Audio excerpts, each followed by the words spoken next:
Bom dia, professores. Bem-vindos a mais um ATPC de Ciências Humanas. O tema do ATPC de hoje é AAP, Avaliação de Aprendizagem em Processo. Nós teremos a participação da PCNP Alexandra, de Educação Especial. Bem-vinda, Alexandra. Muito obrigada, Ana. Professores, meu nome é Alexandra Farias, eu sou PCNP da Educação Especial e hoje fui convidada para participar desse ATPC junto com vocês sobre avaliação. Agradeço muito o convite e espero que seja uma excelente formação para todos nós. Obrigada, passo a palavra. ATPC de Ciências Humanas e Educação Especial, com o tema Avaliação de Aprendizagem em Processo, AAP. Na pauta de hoje teremos o ato de avaliar, as avaliações em larga escala na educação brasileira, avaliação de aprendizagem em processo, as habilidades essenciais e competências específicas de geografia. Num primeiro momento, vamos compreender o que é uma avaliação. Bem, as avaliações são instrumentos utilizados para mensurar se o ensino oferecido tem sido absorvido da maneira como deveria. E, se ele não foi absorvido da maneira como deveria, de que forma nós podemos construir resultados satisfatórios na aprendizagem. Então, a avaliação, ela revela inclusive se o aluno mudou. Atualmente, a avaliação não deve ser utilizada somente para mensurar, mas também para corrigir os rumos. A avaliação é um processo. Ela não deve ser entendida somente como a busca de resultado, mas sim na forma de ajustar esse processo, caso o resultado não tenha sido satisfatório. Avaliações em larga escala na educação brasileira. Então, de 1988 para cá, vem se implantando no Brasil as avaliações em larga escala, ou seja, são avaliações desenhadas para uma grande quantidade de alunos, com a finalidade de investigar a qualidade na educação brasileira, aferindo o desempenho dos alunos e indiretamente de todos os envolvidos no processo de ensino-aprendizagem. E a partir da análise dos resultados, que poderão futuramente ser obtidos tanto a nível de diretoria de ensino, quanto escola e individual, ou seja, por aluno, nós podemos então aprimorar as estratégias no campo de ensino-aprendizagem.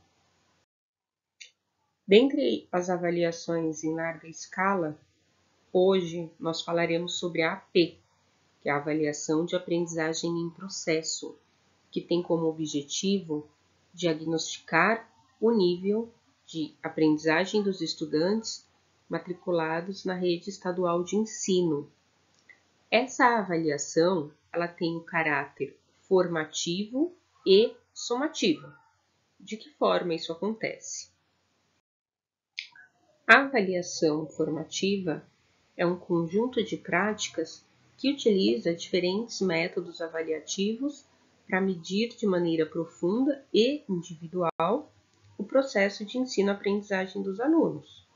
Enquanto formativa, ela usa as evidências do que os alunos aprenderam em relação ao alcance dos objetivos propostos.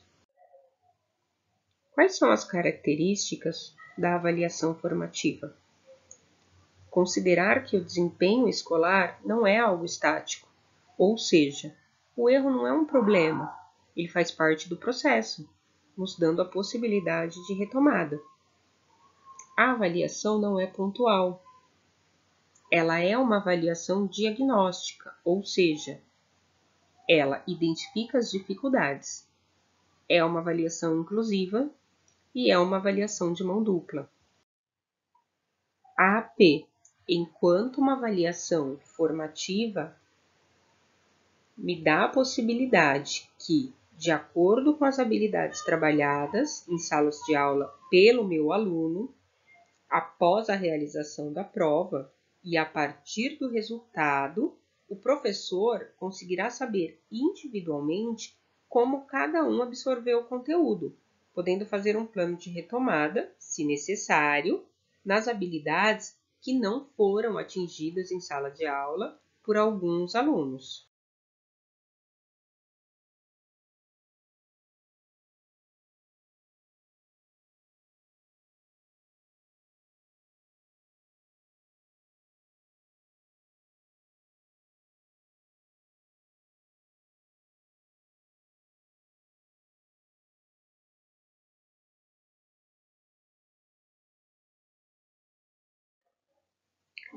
A avaliação somativa ela é bastante pontual e ela mede o fim de um ciclo de aprendizagem. É por isso que as avaliações somativas são, em sua maioria, avaliações externas. Elas são aplicadas geralmente ao fim de um semestre ou ano letivo e avaliam os resultados de acordo com os alunos que cursam determinado ano escolar. Elas são muito importantes para avaliar o desempenho escolar dos alunos como um todo e mostrar aos educadores quais as principais dificuldades dos alunos, de uma maneira mais abrangente. Elas podem ser usadas, inclusive, para comparar o resultado da escola ano a ano.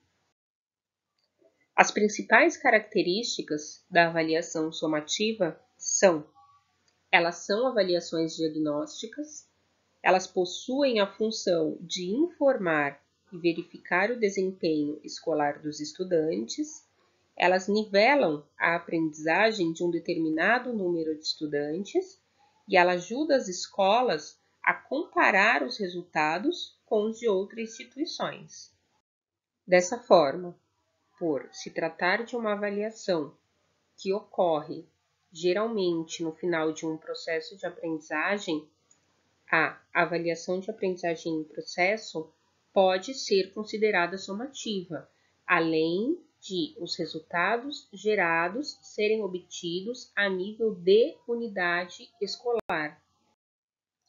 E apesar de a avaliação formativa e somativa possuírem características distintas, nós podemos uni-las e aplicá-las nas mesmas circunstâncias, como no caso da AAP, avaliação de aprendizagem em processo. Os resultados gerados pela realização da avaliação de aprendizagem em processo, eles indicam o desempenho dos alunos no geral e parcial, de acordo com as habilidades. E eles são importantes para qualificar e quantificar a performance dos alunos. Para que uma avaliação cumpra o seu objetivo, é preciso que os resultados se transformem em análises e essas análises se convertam em estratégias e ações que possam elevar a qualidade do processo educacional. A partir daí, usaremos alguns indicadores para mostrar o desempenho dos alunos, que poderão ser indicadores de desempenho de sala de aula, ou seja, mostrando quais habilidades foram ou não atingidas, dando ao professor a oportunidade de trabalhar esta habilidade novamente. E poderão ser também indicadores de desempenho geral da escola, indicando o desempenho da escola em porcentagem de acertos. Com os resultados em mãos, com a sua equipe, discuta as seguintes questões: como os estudantes se saíram nas avaliações? Os resultados foram satisfatórios? Há possibilidade de mais atenção? Quais estratégias podem ser adotadas? Quais ações e projetos podem ser desenvolvidos, oferecidos e implementados para reorganizar e aprimorar o aprendizado dos alunos? Utilize o diagnóstico para pensar em medidas que possam assegurar a formação integral do estudante a partir do desenvolvimento humano, nos diferentes tempos e espaço, dando ao aluno a possibilidade de aprender de acordo com a realidade do seu cotidiano.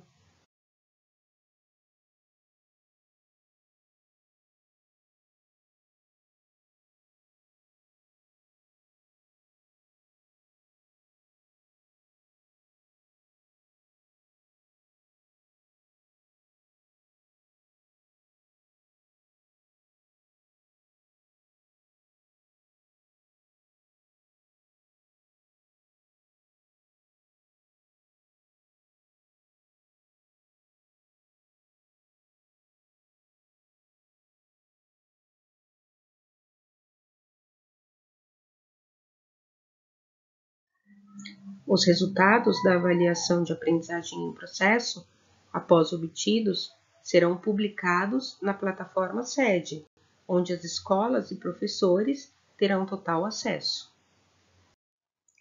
Lembrando que as avaliações de aprendizagem em processo são baseadas nas habilidades essenciais de cada disciplina e guiadas pelo currículo paulista, que devem ser trabalhados em sala de aula. As habilidades essenciais devem ser o foco do trabalho pedagógico.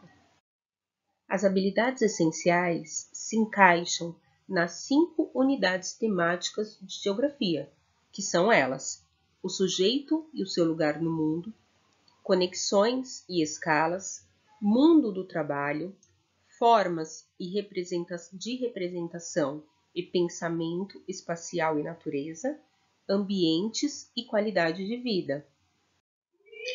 Estas 5 unidades temáticas norteiam o ensino da geografia segundo a BNCC. Neste esquema que veremos a seguir, saberemos de que forma chegamos às habilidades trabalhadas em sala de aula. Então, sabemos que a unidade temática ela é norteadora de ensino prevista pela BNCC. Nós temos o objeto de conhecimento, que está relacionado ao conteúdo. Nós temos a ideia central, que trata de conjunto de planos de aula para ela se relacionar à habilidade. E, enfim, nós temos a habilidade, que é o plano a ser desenvolvido em sala de aula pelo professor. Então, se eu tenho uma unidade temática, mundo do trabalho, o meu objeto de conhecimento será a transformação das paisagens naturais e antrópicas. Qual será a ideia principal? Os processos de ocupação humana e transformação na natureza. Qual será a habilidade que deverá ser trabalhada em sala de aula? Mudanças na interação humana com a natureza a partir do surgimento das cidades. Então, este será o meu foco.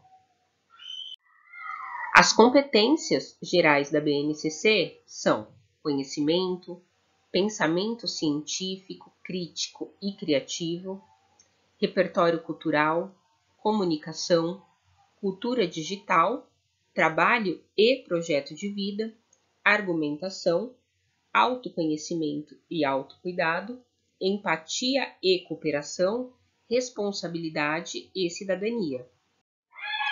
Nós temos também 7 competências específicas de geografia, que são elas. A primeira, utilizar os conhecimentos geográficos para entender a interação sociedade, natureza e exercitar o interesse e o espírito de investigação de resolução de problemas. Segunda, estabelecer conexões entre diferentes temas do conhecimento geográfico, reconhecendo a importância dos objetos técnicos para a compreensão das formas como seres humanos fazem uso dos recursos da natureza ao longo da história. Terceira, desenvolver autonomia e senso crítico para a compreensão e aplicação do raciocínio geográfico na análise da ocupação humana e produção do espaço, envolvendo os princípios da analogia, conexão, diferenciação, distribuição, extensão, localização e ordem. Quarto, desenvolver pensamento espacial, fazendo uso das linguagens cartográficas e iconográficas de diferentes gêneros textuais e das geotecnologias para a resolução de problemas que envolvam informações geográficas. Quinta, desenvolver e utilizar processos, práticas e procedimentos de investigação para compreender o mundo natural, social, econômico, político e o meio técnico científico e informal, avaliar ações e propor perguntas e soluções, inclusive tecnológicas, para questões que requerem conhecimento científico da geografia. Sexta, construir argumentos com base em informações geográficas, debater e defender ideias e pontos de vista que respeitem e promovam a consciência socioambiental e o respeito à biodiversidade e ao outro, sem preconceito de qualquer natureza. E a sétima, agir pessoal e coletivamente com respeito, autonomia, responsabilidade, flexibilidade, resiliência e determinação, propondo ações sobre as questões socioambientais com base em princípios éticos, democráticos, sustentáveis e solidários. Há quem ainda se confunda com competências e habilidades na educação. Vamos entender um pouquinho o que são cada uma delas. A competência, ela não se alcança, ela se desenvolve. Competência é fazer bem o que nos propomos a fazer, enquanto as habilidades estão associadas ao saber fazer. Dessa forma, eu posso desenvolver conhecimento, argumentação, responsabilidade e posso saber sobre como a interação humana modifica a natureza. Considerando um caso bem simples sobre habilidades e competências, um indivíduo nas séries iniciais vai aprender a ler e escrever. Quando ele domina esse processo, nós podemos falar que ele apresenta as habilidades de ler e escrever. O importante é que com essas habilidades ele alcance a compreensão de um texto a partir da sua leitura. Sendo assim, caso ele domine a escrita e a leitura, mas não consiga compreender os textos, ele não será competente para esse domínio. É preciso que o professor compreenda a dinâmica das competências e habilidades. Elas caminham juntas nas avaliações de aprendizagem. Temas transversais. Além das habilidades e competências específicas de cada disciplina, nós temos também os temas transversais, que compõem um conjunto aberto a novos temas, contemplando uma complexibilidade com a mesma importância das convencionais. Então, o currículo ganha em flexibilidade e abertura, uma vez que esses temas eles podem ser priorizados ou contextualizados de acordo com as diferentes realidades locais e ou regionais. Esse trabalho ele requer uma reflexão ética, uma vez que ele envolverá posicionamentos de dimensão histórica e política, trazendo à luz discussões sobre liberdade de escolha. Então, por se tratar de questões sociais, nenhuma área do conhecimento, isoladamente, é suficiente para abordá-los. Diante disso, optou-se por integrá-las no currículo por meio do que se chama de transversalidade. Assim, os temas poderão estar presentes em todas as áreas.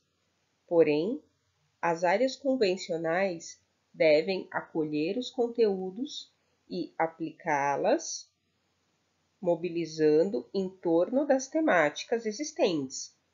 Lembrando que os temas não constituem novas áreas.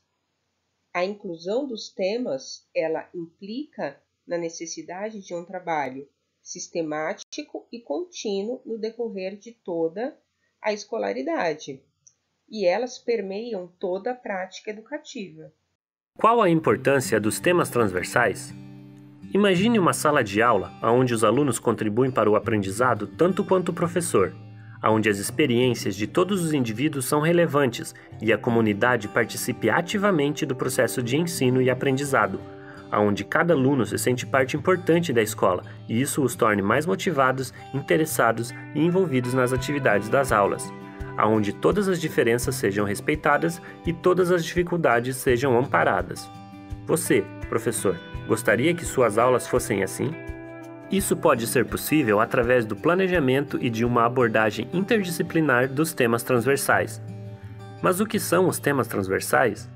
Os temas transversais são conteúdos apresentados nos documentos dos Parâmetros Curriculares Nacionais, que foram criados pelo governo brasileiro para incentivar a abordagem de questões como ética, pluralidade cultural, meio ambiente, saúde, orientação sexual, diversidade e inclusão. A discussão desses temas em sala de aula visa promover a interdisciplinaridade, estimulando a participação dos alunos e incentivando a reflexão sobre a realidade em que vivem, relacionando os conteúdos das disciplinas com o seu dia a dia.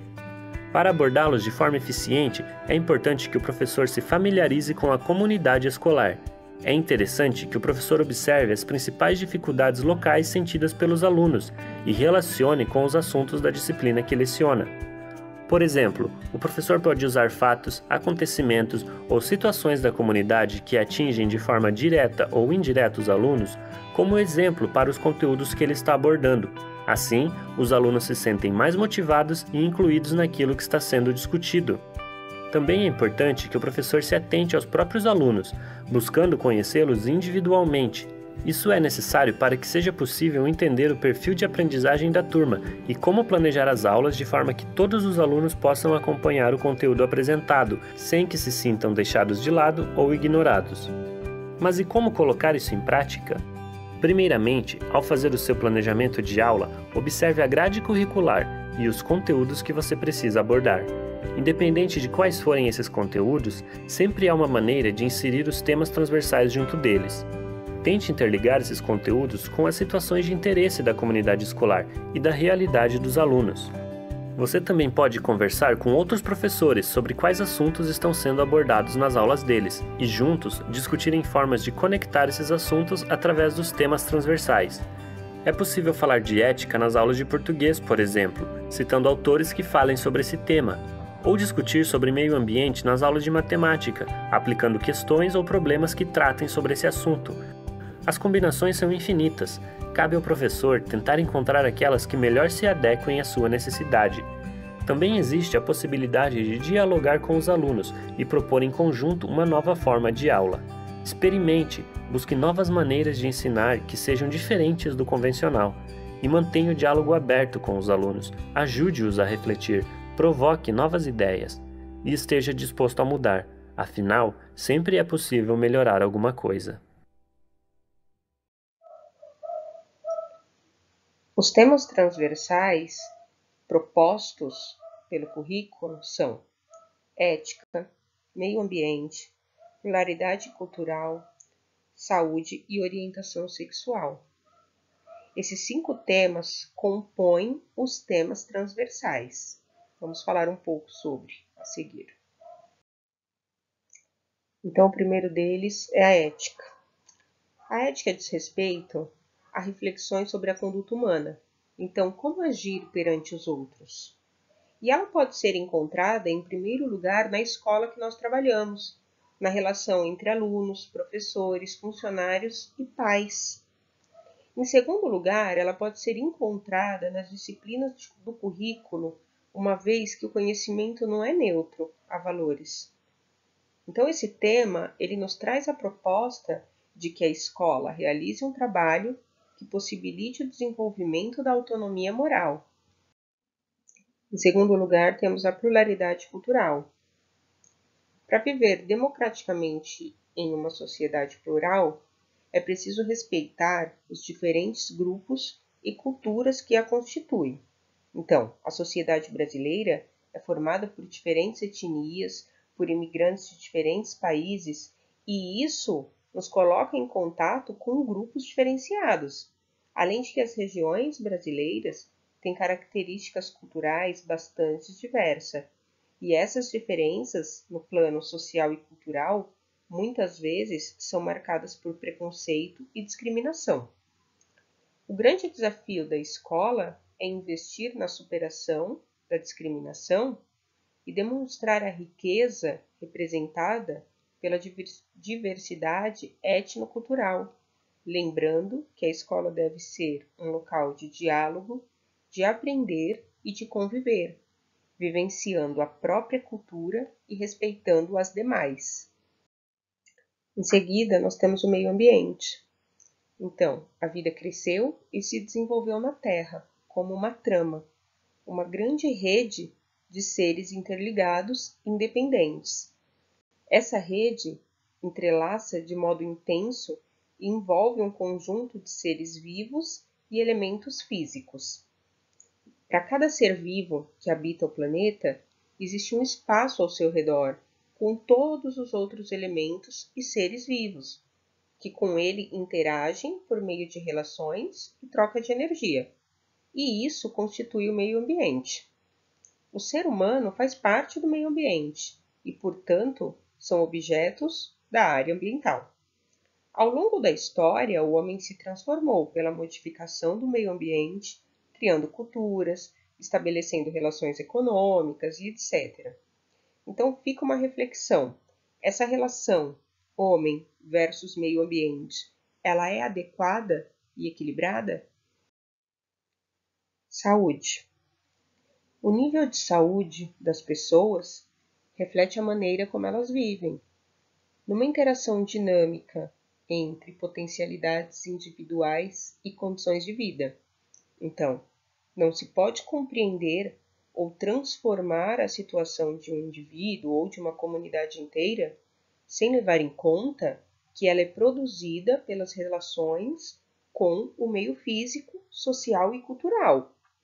Falar de saúde implica levar em conta, por exemplo, a qualidade do ar que nós respiramos, o consumismo desenfreado e a miséria, a degradação social e a desnutrição, as formas de inserção das diferentes parcelas da população no mundo do trabalho, o estilo de vida pessoal.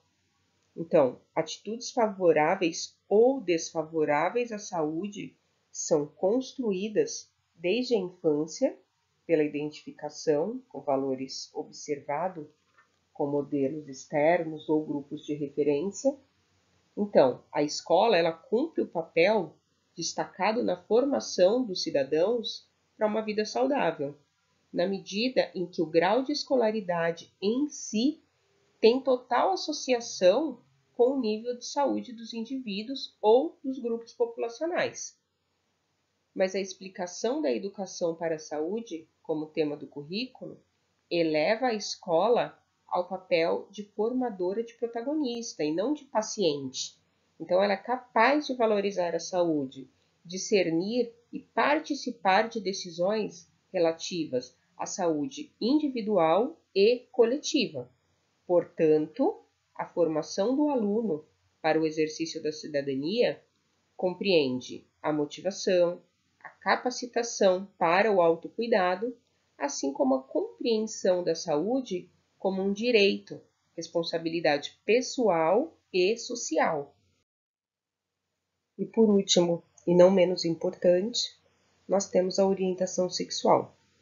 Bem, a orientação sexual na escola deve ser entendida como um processo de intervenção pedagógica, que tem como objetivo transmitir informações e problematizar questões relacionadas à sexualidade, incluindo posturas, crenças, tabus e valores a ela associado. Então, tal intervenção ocorre no âmbito coletivo, diferenciando de um trabalho individual de cunho psicoterapêutico, enfocado em dimensões sociológicas, psicológicas e fisiológicas da sociedade. Ela diferencia-se da educação realizada pela família, porque ela possibilita a discussão de diferentes pontos de vista associados à sexualidade sem a imposição de determinados valores sobre outros. O trabalho de orientação sexual, ele visa propiciar aos jovens a possibilidade do exercício da sua sexualidade de forma responsável e prazerosa. O seu desenvolvimento deve oferecer critérios para o discernimento de comportamentos ligados à sexualidade, que demandam privacidade e intimidade, assim como o reconhecimento das manifestações de sexualidade passíveis de serem expressas na escola. Então, eles propõem 3 eixos fundamentais para nortear a intervenção do professor, que são eles: corpo humano, relações de gênero e prevenção das doenças sexualmente transmissíveis. Então, a abordagem do corpo humano como matriz da sexualidade tem como objetivo propiciar aos alunos o conhecimento e o respeito ao seu próprio corpo e as noções sobre os cuidados que eles necessitam nos serviços de saúde. A discussão sobre gênero propicia o questionamento de papéis que são rígidos e são estabelecidos a homens e mulheres na sociedade sobre a valorização de cada um e a flexibilização desses papéis. O trabalho da prevenção das doenças sexualmente transmissíveis possibilita oferecer informações científicas e atualizadas sobre a forma de prevenção dessas doenças. E também devem combater a discriminação que atinge os portadores de HIV e doentes de AIDS, de forma a contribuir para a adoção de condutas preventivas por parte desses jovens. Porque os dados necessitam estar em conformidade com as exigências do objeto de estudo. Então, a avaliação precisa estar em conformidade com o que foi passado em sala de aula. Isso vai definir se os resultados almejados foram ou não atingidos e com que qualidade. Se o instrumento não propiciar isso, vai ser insatisfatório. Dessa forma, se o professor não trabalhar as habilidades em sala de aula, o resultado não será satisfatório mesmo. Lembrando que a AP não é produzida pelos professores responsáveis pelas turmas, e o instrumento de coleta de dados, então, não será feito por eles. Ou seja, a observação, os questionários, toda a análise de material necessária para que o professor saiba o que avaliar do seu aluno não será feita por ele. Nós devemos, então, nos basear nas habilidades essenciais para que o aluno consiga desenvolver essa avaliação. Se ocorrer um desvio do conteúdo, as consequências serão refletidas nos resultados e estes serão negativos. Teremos aqui um exemplo de uma questão da avaliação de ciências humanas do 7º ano. Então, essa imagem retrata o bioma amazônico que apresenta características de formação relacionadas à existência de rios intermitentes que desaparecem durante o período de seca. B. A influência da convergência entre placas tectônicas que causa elevação do relevo. C.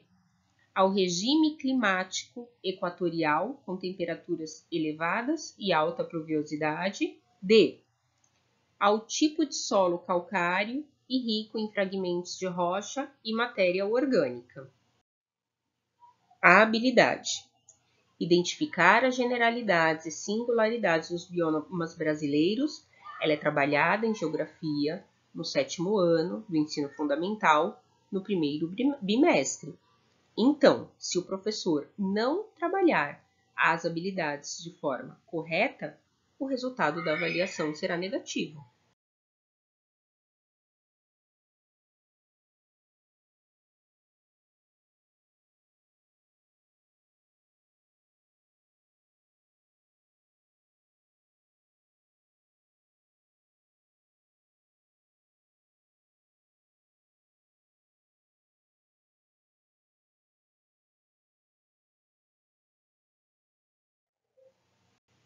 Um fato importante é que a característica inclusiva da avaliação decorre do fato de ela ser processual. Caso a avaliação não subsidie a inclusão, ela deixa de ser uma avaliação e passa a ser um exame. Nós devemos levar em consideração que a realização da avaliação AAP inclui todos os alunos da escola, inclusive os alunos com deficiência. E para falar um pouco sobre isso, nós teremos a PCNP Alexandra.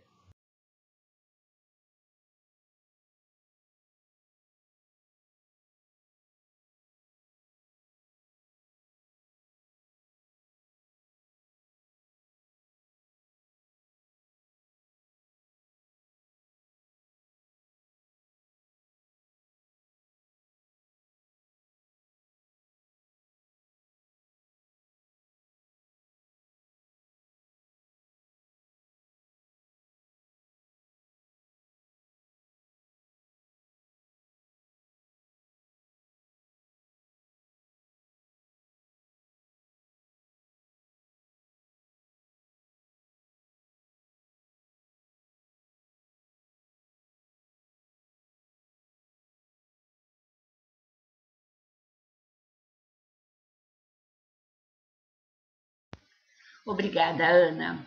Bom, tudo bem, professores? É a Alexandra, a PCNP da Educação Especial.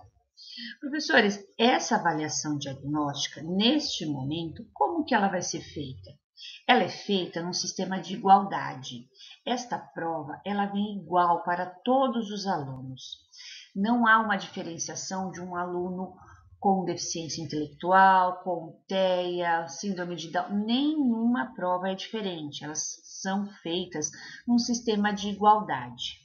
Porém, se estas provas são feitas com igualdade, os alunos da educação especial, para realizar esta prova, eles serão prejudicados, pois eles não vão conseguir acompanhar, interpretar e resolver os exercícios propostos.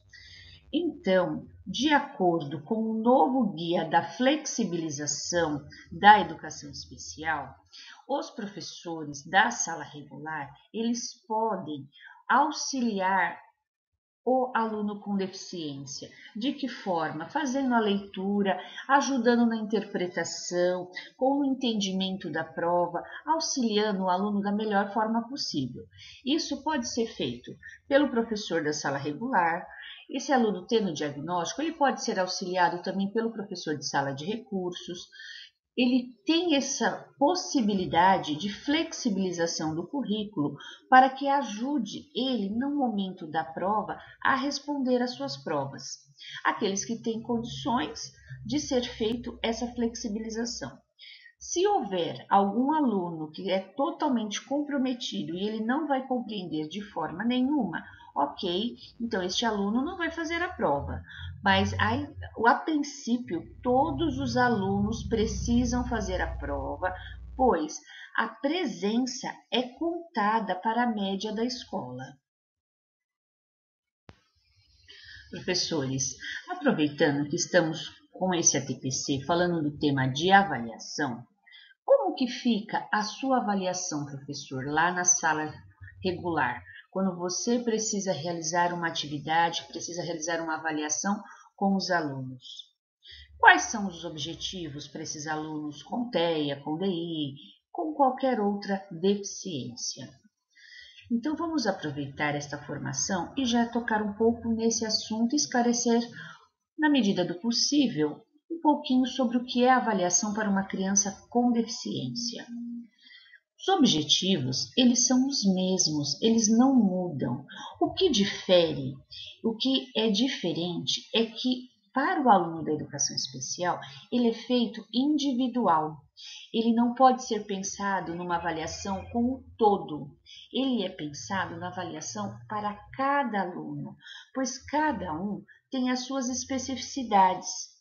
Cada um é totalmente diferente do outro e tem a sua necessidade. Então, o professor precisa conhecer o aluno. Eu sei que nesse momento se tornou ainda mais difícil porque nós estamos falando de tempos remotos. Então, muitas vezes tem professores que nem conhecem os alunos da sala de aula. Estamos retomando agora, 2 municípios já retomaram, possivelmente o nosso município aqui de Mauá vai ser retomado a partir do dia 30, então nós precisamos, em primeiro momento, conhecer nossa sala de aula. Nós vamos começar agora com o ensino híbrido, então vai se tornar um pouco mais difícil fazer essa avaliação e conhecer o aluno. Mas, professores, esse olhar para a educação especial, conhecer o aluno, ele é importante e ele é fundamental. Porque primeiro eu tenho que saber quem é o meu educando. Ele sabe ler, ele sabe escrever, ele tem uma boa oralidade, quem ele é, porque um é diferente do outro. E aí a gente precisa focar na potencialidade desse aluno. Como eu falei, de repente ele não escreve, mas ele tem uma interpretação maravilhosa, ele consegue falar muito bem. Você explica o conteúdo para ele e oralmente ele vai te dar todas as respostas. Então aí está está a sua qualidade. É nessa potencialização que a gente precisa prestar atenção para que a gente possa avaliar o aluno e comece a pegar esse ponto de partida para olhar o aluno de uma outra forma, pensar no que ele pode desenvolver, não nas suas limitações. Porque suas limitações, é claro, todo mundo já sabe, todo mundo já viu, mas é começar a mudar o olhar, é começar a prestar atenção nesse aluno. O próprio currículo paulista, ele fala da equidade, que é o direito do aluno de aprender, de estar na escola. Então, com esse princípio de equidade, começar equidade e também diria a empatia mesmo, porque assim, é se colocar no lugar do outro. Nós estamos, como eu falei, num momento de pandemia, onde muitas famílias foram dilaceradas, muitas coisas aconteceram. Então, mais do que nunca, a gente tem que ter empatia e a gente tem que ter equidade com os alunos da educação especial e dos alunos no todo, lógico, para que a gente possa começar a fazer avaliações formativas, avaliação processual. É isso que o aluno da educação especial precisa. Ele precisa de todo o processo. Ele precisa ser avaliado o bimestre inteiro, não apenas por uma avaliação. Por exemplo, a gente tem que focar e precisa focar em apenas uma habilidade ou duas habilidades no máximo. Não adianta você querer fazer todas as habilidades em todas as atividades da mesma forma. Não, as crianças da educação especial, eles são diferentes, eles têm o tempo deles. Então, foca, às vezes, em apenas uma habilidade. E dentro dessa habilidade, você vai trabalhar todo o seu conteúdo.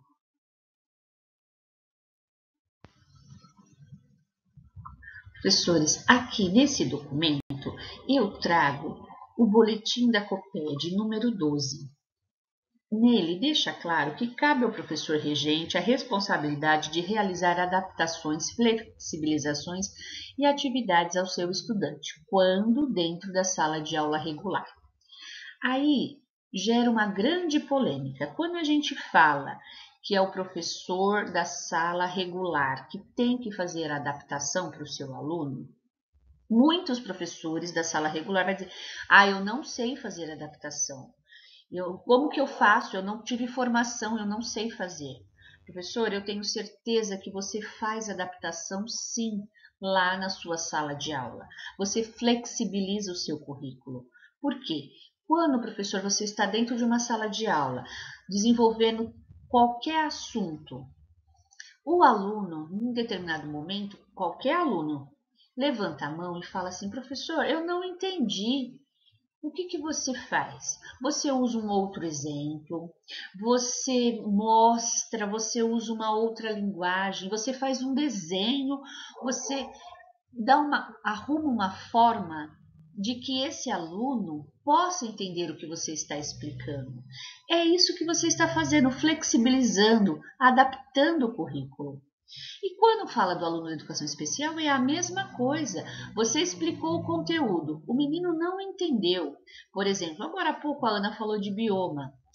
A Ana, vamos supor, ela deu uma aula explorando o que é o bioma.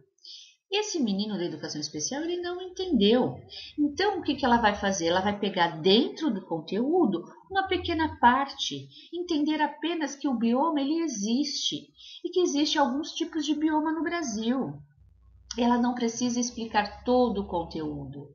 Ele precisa entender que o bioma está relacionado com a natureza, Ok, ele já entendeu que bioma faz parte da natureza, tudo bem.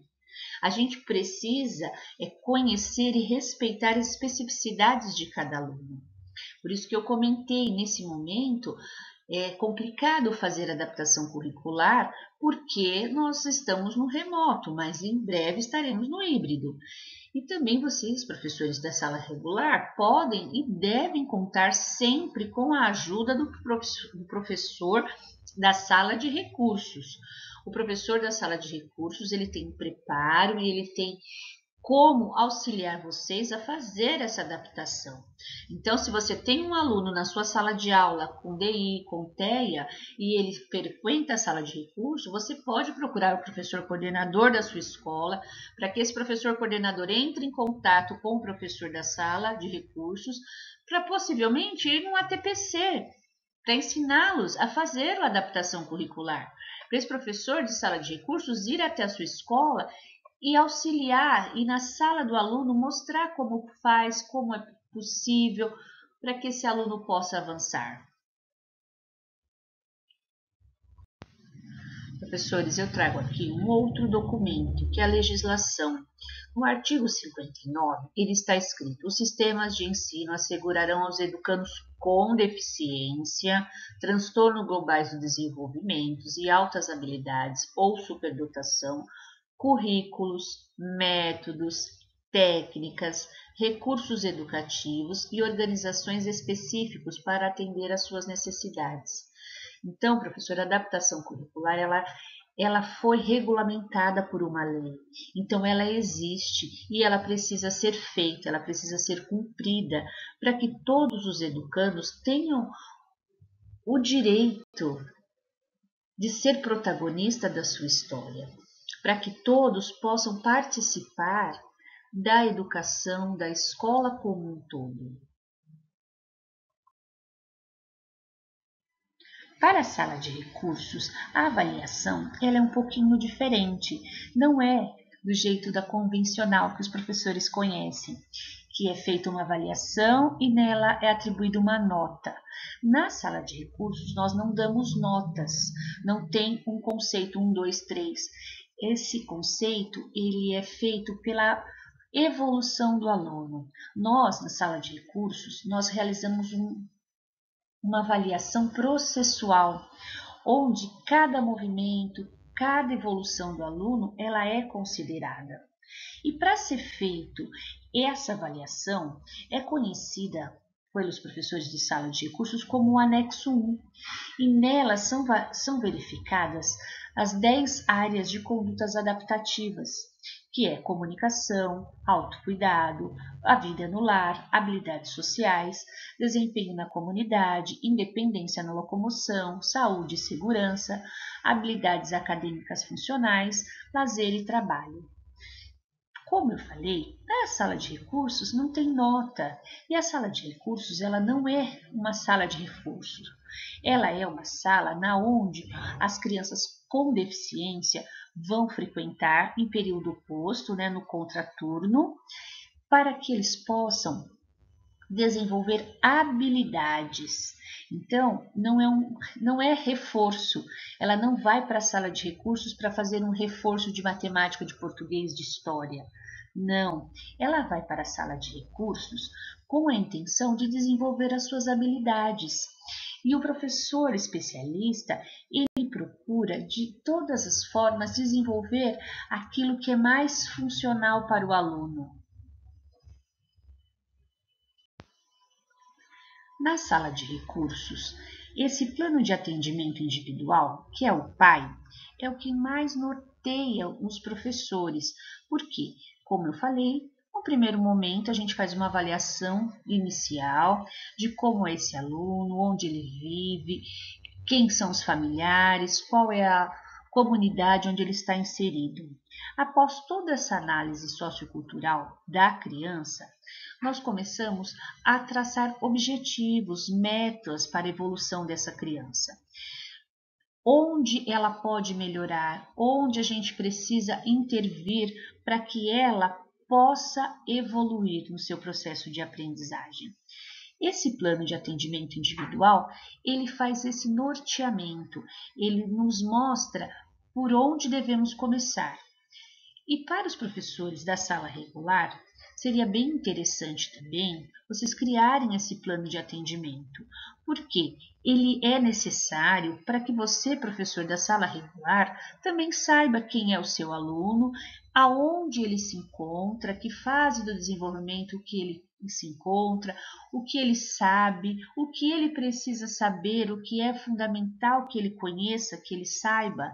Então, este plano é essencial para todos trabalharem, tanto o pessoal da sala de recurso, como os professores também do regular, porque ele vai ser o nosso norteador.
um grande mito da educação especial. Muitos coordenadores, professores dizem: olha, o aluno tem TEA, dá um 5. O aluno é síndrome de Down, dá um 5. É azul.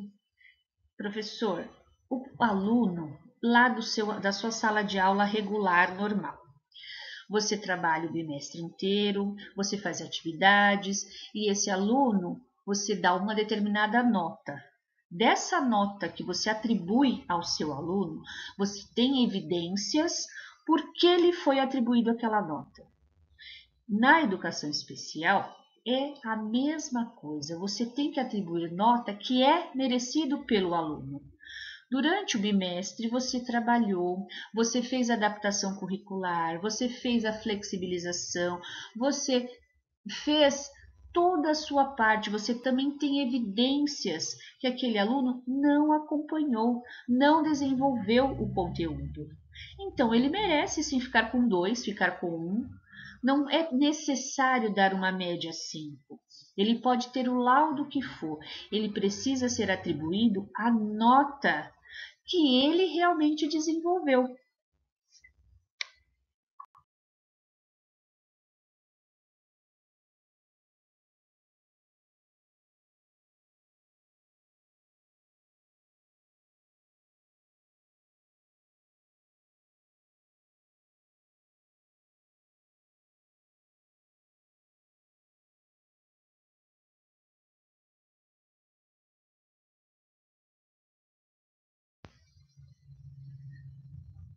Sim, o aluno da educação especial, ele pode reprovar.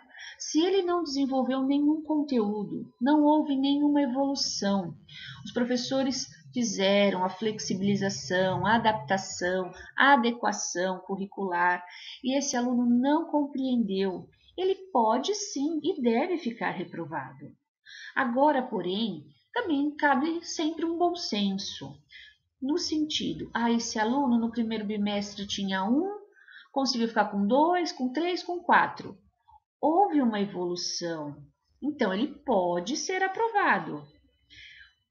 É analisar caso a caso. Às vezes ele não atingiu o objetivo total, mas ele, durante esse ano letivo, ele se esforçou, ele participou, ele fez a atividade do jeito dele, ele procurou cumprir os prazos na entrega dos trabalhos, ele teve uma responsabilidade de entregar o trabalho. Pode ser que o trabalho estava muito ruim, na sua opinião ou na opinião do conteúdo. Ok, professor, mas e o todo? Ele pesquisou, ele fez, ele cumpriu o prazo, isso também deve ser considerado. Então, a gente pode reprovar, claro, mas também pode aprovar dando mérito a outras avaliações, a ter um olhar mais apurado e um olhar com mais cuidado para que esse aluno também não seja prejudicado. Porque, lógico, a média igual aos demais, jamais ele vai atingir. Mas uma evolução aconteceu? Aconteceu. Então, ele tem o direito de passar para o próximo ano série que ele com os demais amigos.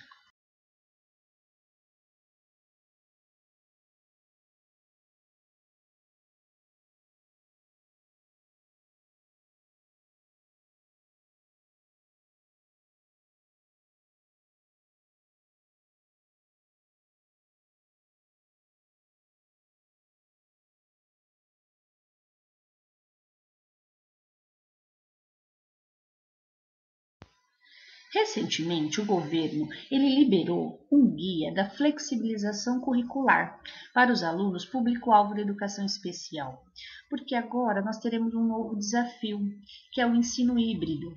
E com esse novo ensino híbrido, nós, professores, temos a possibilidade de flexibilizar o currículo. Então, é mais uma ferramenta que, além da adaptação curricular, você pode utilizar, porque com a flexibilização do currículo, você tem outros recursos, que é o centro de mídias, o canal de televisão. E você pode também adaptar essas atividades nesse plano de aula, como eu falei anteriormente. O plano de aula ele pode ser muito mais abrangente com a flexibilização curricular. A flexibilização curricular, ela é mais ampla. O aluno não é para fazer uma atividade diferente, fugir do seu conteúdo. Dentro do seu conteúdo, você vai fazer uma flexibilização, propor atividades que contemplem as especificidades dos seus estudantes, o público-alvo da educação especial.